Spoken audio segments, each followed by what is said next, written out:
accomplished. We will need to sacrifice animals as instructed by God in the Old Testament every single time to God to atone for the few sins we've committed a few days before. It cannot atone for all our sins. If we are not reborn as a new being from the creation, we as a good person would have the access to go to the bosom of Hades, which is the bosom of Father Abraham, which the likes of good people like Father Abraham and Lazarus went to, but we would not have the authority to come back to Garden of Eden. For us to be able to come back to the Garden of Eden, for us to be able to come back to God's presence in His temple, we must be reborn into a new being. So how can this be done? A man must be able to bear the entire responsibility of every one of us and die for us. No one can do this. This is why God devised the plan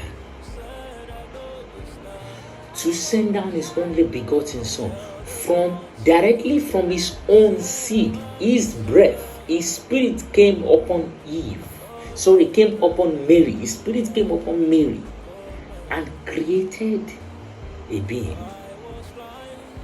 When God molded man from clay, He gave man His breath.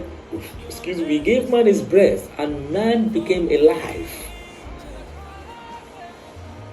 Now, when it was time to create Jesus, it must be through a seed of a man, which is a woman. It must be through the seed of a woman.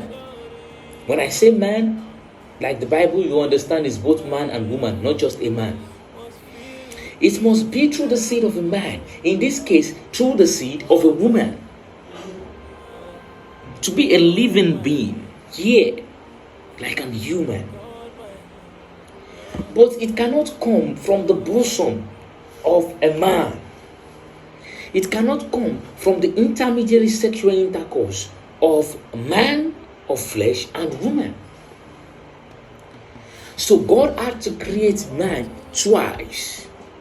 The first time He created through mud and gave them the breath, and the first and the second time where His spirit had to come upon Mary to give us a son. His spirit had to come to develop flesh like a man through the womb.